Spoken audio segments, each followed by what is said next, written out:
इसमें 31 मार्च 2025 को एक महिला के द्वारा cyber crime police station east में कंप्लेंट फाइल की गई थी और विक्टिम के द्वारा अपनी कंप्लेंट में बताया गया था कि उसको किसी व्यक्ति के द्वारा फोन के माध्यम से एयरपोर्ट पर नौकरी देने के बहाने उससे कुछ राशि ठगी गई है।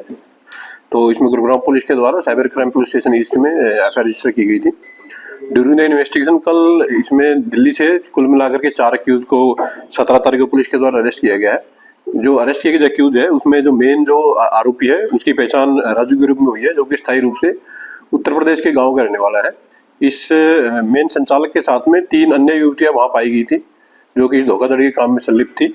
ये जो तीनों युवतियां हैं इनकी पहचान साइमा बानो जो कि सरिता विहार दिल्ली की निवासी है, दूसरी जो युवती थी निहारिका के रूप में उसकी पहचान हुई है जो कि जैतपुर बदरपुर दिल्ली की निवासी है। जो लास्ट जो सबसे फोर्थ जो एक्यूज है उसकी पहचान करिश्मा के रूप में हुई है और जो कि दिल्ली के होस्का एरिया की निवासी पाई गई है। पुलिस के द्वारा इन्वेस्टिगेशन में चारों एक्यूज को अरेस्ट कर लिया गया है। इंटरोगेशन के दौरान जो मेन एक्यूज राजू है उसके द्वारा बताया गया कि 2023 में भी उसको चीटिंग के केस में किसी पुलिस के द्वारा अरेस्ट किया गया था। अरेस्टिंग के वो कुछ समय के बाद वो जेल में रहा है, तो उसके बाद जमानत पर आने के बाद वो दोबारा से इस धोखाधड़ी के धंधे में संलिप्त हो गया। उसके द्वारा बदरपुर इलाके में एक कॉल सेंटर का एस्टेब्लिश किया गया और इन 3 जो महिलाएं जो अन्य इसके साथ में गिरफ्तार की है उन तीनों महिलाओं को इसके द्वारा नौकरी पर रखा गया।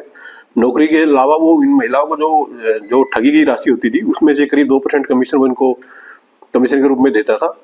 चारों अक्यूज को पुलिस के द्वारा अरेस्ट कर लिया गया है। 3 महिलाएं जो है उनको पुलिस के द्वारा जुडिशियल कस्टडी में भेज दिया गया है।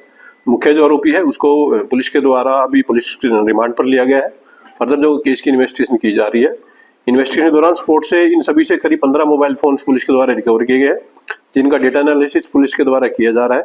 फर्दर जैसे जैसे फैक्ट केस में आएंगे उसके अकॉर्डिंग इन्वेस्टिगेशन जारी रहेगी। से इनके द्वारा करीब 60,000 रुपये अलग अलग ट्रांजेक्शन लिए गए हैं और महिला के द्वारा बताया है कि इनके द्वारा उसको फर्जी कुछ ज्वाइनिंग लेटर भी भेजे गए थे एयरपोर्ट पर नौकरी के लिए।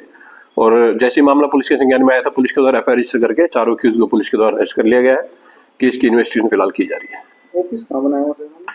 इनके द्वारा बदरपुर के इलाके में अपना एक ऑफिस का संचालन किया जा रहा था जहां पुलिस के द्वारा रेड की गई थी और यहीं से इन सभी को पुलिस के द्वारा गिरफ्तार किया गया। शिकार बनाए जो पुलिस के द्वारा स्पॉट से जो डॉक्यूमेंट्स और जो एविडेंस सीज किए गए हैं उसका एनालिसिस फिलहाल किया जा रहा है और एनालिसिस के बाद ही क्लियर हो पाएगा कि इनके द्वारा कुल मिलाकर के कितने लोगों को इस धोखाधड़ी का शिकार बनाया गया है।